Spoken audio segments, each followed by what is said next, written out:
Did you know that on the 6th of December, Netflix is going to release a documentary about the Henry Lee Lucas case? Really? Yeah. Well, I'm sure it will be very honest. Well, let's hope they're going to delve into the satanic claims of himself and maybe the head of Death Cult. They'll twist it like it's a conspiracy, but maybe, I don't know. Well, they'll bring up the satanic panic table, and we can discard everything else. It will just prove again that Henry Lucas was the liar. Yeah, actually, I was searching for the longest period of time, for almost like 10 years now. There's 60 minutes interview with Gary Heidnik. Where he says the chopping up the bodies thing? Yeah, yep. Yeah, and you can tell he's like completely insane. I don't know if I've seen the whole thing, but yeah, I know what you're talking about. I hope someone has recorded it on a fake VHS and is going to upload it sometime. Yeah, well, I'll keep an eye out. If I think about it again. I know what you're talking about. I can also remember that when he was in the courtroom, he said to his daughter, go to the FBI and we will win. Really? Yeah, that was on a news clipping, news footage. Okay, well, that's why it's disappeared. I think I still have it on the programtokill.net Gary Heidnik page. Okay, yeah, I need to go look back at that again. I mean, I didn't want to get off onto Gary Heidnik because it's not related directly. I'm just speculating or making a comparison. No, but there are some serious parallels, so it is interesting. Yeah, and if you watch the interviews with Gary Heidnik's victim, the woman that survived, they say she participated, but she gives us a really candid interview, and she sits there. She's wearing like a halter top, so it's like her shoulders are showing, and it's really very vulnerable. She's very pretty, and she sits and she just talks about what she went through, and it's incredible because she does it with almost no emotion. Yeah. I can recall reading Dave McGowan's book and his chapter on Gary Heidnik that he actually believed that Josephine Rivera was some kind of ringleader, some kind of accomplice of Gary Heidnik. She was definitely the boss in the basement. Yeah, but I mean, if she was like tortured and kind of programmed, then I don't think she was there. I don't know. If she started off as a torture victim, I don't know that you could really hold her entirely responsible. Yeah, of course. Yeah, maybe she was also like acting tough and being wise. Yeah. Right. I mean, according to her, she was forced to cannibalize the other girls that worked down there. So, but it's possible that maybe not everything she was telling was the truth. So, especially if she'd been tortured enough.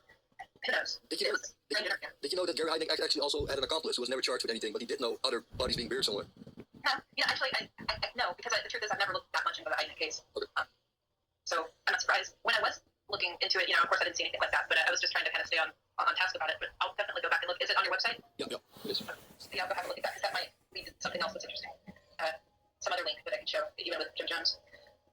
Okay, so let me go back now to backtrack to talk about the aftermath of the massacre. I'm skipping around because there's just no way to tell this in order. So let me preface, if I'm going to talk about the survivors and the immediate aftermath, let me preface this by saying that almost everything on Wikipedia about Jonestown is a distortion, omission, or a lie. And it's based on people who are 100% not credible and more likely co-conspirators of the massacre. In addition, all the stuff about the Soviets and the USSR embassy is BS, and it's based on rambling crap Jim Jones and his handler aides said to Mockingbird journalists.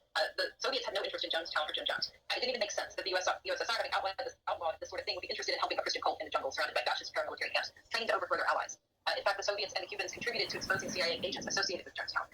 Was Jim Jones in touch with the Soviet embassy? Probably, considering part of its purpose was espionage. But it really had nothing to do with the Soviets, aside from scapegoating and propagandizing gullible people in the U.S. As Jim Jones said himself, quote, all of my thoughts are coming from the CIA. So anyway, in no particular order about these survivors, virtually every survivor of the massacre was, as I said, treated at Langley Porter Psychiatric Institute in San Francisco. And this is where Jim Jones was treated before in the 60s and 70s. At Langley Porter, you'll have found anti-cult activists on staff, along with a history of classified DARPA, which is U.S. Defense Advanced Research Projects Agency, experiments. We do know they experimented with electromagnetic effects, behavior modification, along with hypnosis from a distance techniques. 9 days after the Jonestown slaughter, San Francisco Mayor Moscone and the famous gay politician Harvey Milk, both supporters of Jones and recipients of temple donations, were assassinated by Dan White, a disgruntled cop who was described as being in a zombie-like state during killings. His defense, seriously, was that he had eaten too much sugar and snack cakes. It's called the Twinkie defense. An aide of Jones held a press conference. This is after. In the press conference, so he's speaking to journalists, he said he was an FBI informant and that the FBI was withholding an audio tape of the massacre. He then went into the restroom and committed suicide at the press conference. Several more temple members were killed back in the U.S., survivors, and one was the guy charged with it was a Green Beret and an early follower of Jones. A married couple that survived were writing a book about Jonestown, and they were found bound and murdered in their home. In 1984, a survivor claimed to have been in the town during the slaughter, though his relatives died. Took several rifles, and this guy who, in Jonestown, he was in the town during the slaughter, and his relatives were killed. And back home in L.A., I think, Los Angeles, I'm not exactly sure where, California, he took several rifles and an AR-15, and he did a mass shooting at a school where he shot children from across the street out of his window, killed 2 kids, and he injured 12 other people. He also apparently committed suicide at the time before police reached him. People said that he had a huge PCP problem and weird behavior. His fiancée denies this, that there was anything a PCP problem, and that he did not, in fact, have drug or alcohol in his system when they found him. The official attorney for the survivors was Joseph Blatchford, and he was involved in a scandal involving CIA infiltration of the Peace Corps. The attorney for the People's Temple, I think the People's Temple had several attorneys, but one of their attorneys was the quote communist Charles Gary, who was brought with Leo Ryan, but taken to a safe house during the massacre with Dwyer, probably. Meaning they did not go to the airstrip with Ryan. At first he argued that the US government was trying to destroy Jonestown, and then the government had no interest in Jonestown. And from what I read, my impression was this guy was a creep, and he probably had advanced knowledge of this massacre. Mark Lane was another attorney for the People's Temple who later broke with the narrative, this mainstream narrative. He was also there. He survived only by going with Gary. And he said that this other lawyer, Charles Gary, had a friendly conversation with an armed guard before the suicide, before before the massacre, and the two were allowed to leave. And Lane reported hearing automatic weapon fire, and he believes that U.S. forces killed Jonestown survivors. There's also reason to think that he was supposed to have been killed too. He was one of the ones that was lured there as well, but he survived because he stayed with the guy who wasn't supposed to be killed. Anyway, Lane, this attorney, he claimed that another temple attorney, a key defector, lobbied Congress. Timothy Stowen was a government agent. Stowen would run for Senate, which he lost, and he also was a consultant for a mining company. And he continues to work today as a deputy district attorney in Mendocino County, California. He's assigned to the DA's office in Fort Bragg, which is part of Mendocino County. In October 1981, Jonestown survivors filed a $63 million lawsuit against the Secretary of State Cyrus Vance and CIA Director Stansfield Turner, who was later director of Monsanto. The suit stated that the State Department and CIA conspired to enhance the economic and political powers of James Warren Jones. The government, of course, would disagree in their own investigation and say that the CIA had nothing to do with Jonestown. Anyway, Larry Layton, the brother of Debbie and son of Dr. Lawrence Layton, was the only one convicted of any crimes. He was one of the shooters on the airstrip. He spent 18 years in prison, and the Layton family lobbied tirelessly to get him out of prison. They went all the way to the White House. Bizarrely, one of Larry's own victims, who was shot, tried to help him get out of prison. Layton took the blame for all the killing. He was charged with killing Ryan, though witnesses say that was impossible because he'd already been disarmed. The film shows 3 men get out of a wagon and start shooting, and no effort was ever made to figure out who they were. It wasn't Larry Layton. Though he did commit shootings, he wasn't one of those men. This victim and survivor of Larry Layton is named Gosney, and he went to Hawaii and joined another cult. Then he became a cop. He flew all the way across the U.S. to help get Larry out of prison, even though Larry had shot him. Another survivor, an obvious fan of James Jones even today, or Jim Jones, you can listen to her and it's clear she thinks it's fine. She immediately went to a rehab center that later turned into a cult. She then became a Quaker, like the Laytons. I've heard of Quakers, I've never seen one. I know that there can't be that many of them. There's at least 2, Lawrence Layton and this woman. Survivor Tim Carter became a travel agent, which is a typical cover for the CIA. He was a Marine in Vietnam. He claims he survived by running into the jungle after his wife killed his child and herself as he watched. Incredibly, he went back 2 days later to help identify bodies. He said the FBI called his work every week because they thought he was part of the Temple hit squad. In his role, he was the chief enforcer for the whole Bay Area. Another survivor headed a private crime lab for 20 years. Yet another had PTSD and ended up in prison for selling cocaine. Tommy Bowe grew up in the Temple and survived the shooting at the airstrip. He's now mayor of a small city called Dixon between Sacramento and San Francisco. Stanley Clinton is interesting, a drug addict. He claims he survived by tricking the security guards and running and hiding in the jungle. He's the source for a lot of government and media about what happened. He claimed they all drank poison. There were a few gunshots and cheering. He spent the rest of his life on drugs and in mental health centers. Edith Parks survived the airstrip and went back to Ukiah, where she died in 1985, afraid that she would be killed. There's information that O.J. Simpson's mother was a member at some point. She apparently helped Jim Jones take custody of people released from a mental hospital. Other survivors and former members joined other cults. At least 2 became cops, and others associated with counseling and rehab.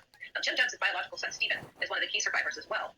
He often comes out to talk about his father in mainstream documentaries and articles. He clearly has a lot of emotional baggage, and he seems really sincere when he's talking.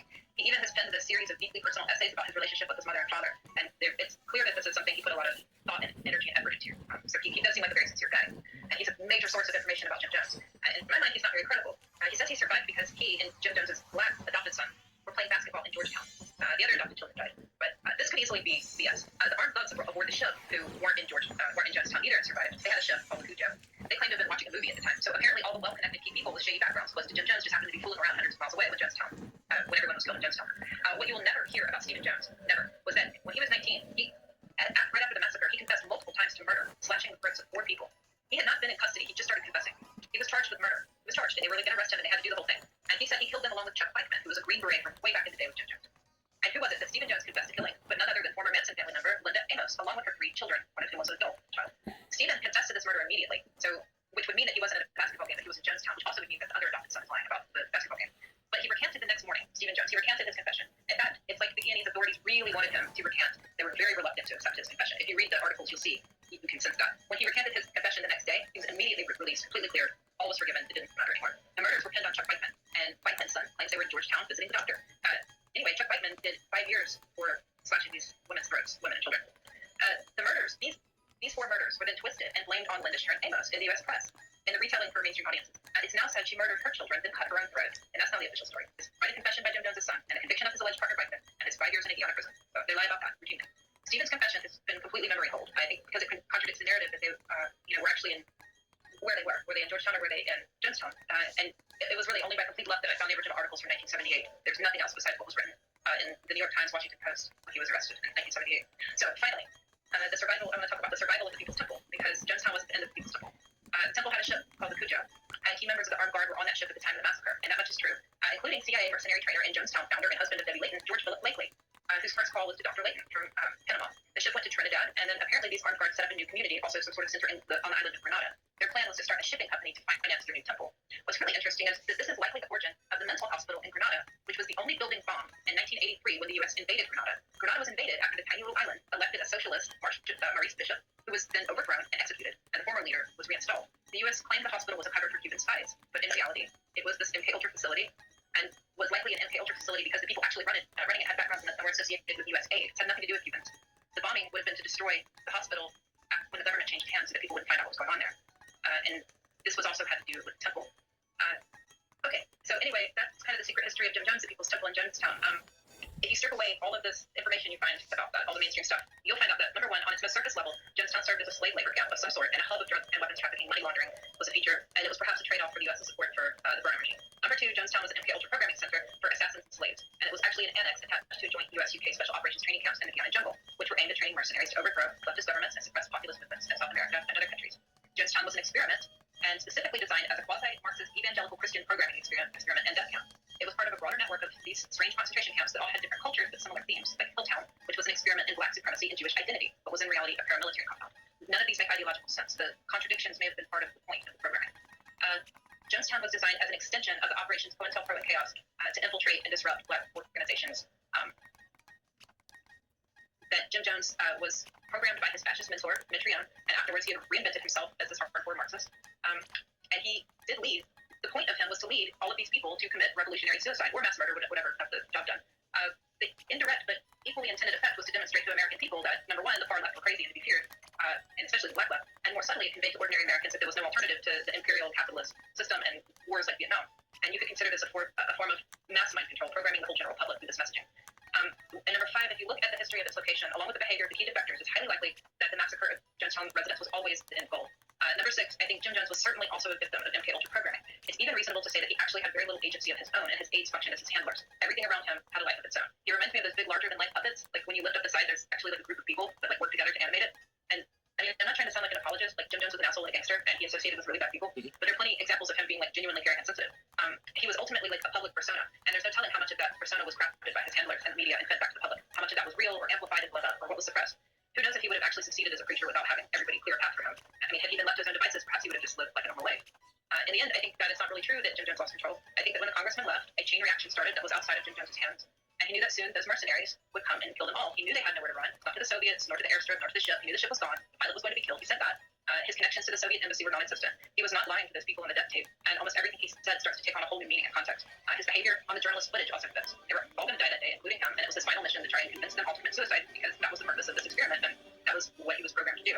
Anyway, the experiment basically failed, and Jim Jones was shot to death. The people around him were held and given forced injections and possibly gassed. The rest fled in panic into the jungle and were rounded up and murdered by mercenaries surrounding the camp and shot to death. And the U.S. military came in and cleaned up the mess. And that's it. That's all I have. Yeah, just incredible. There's a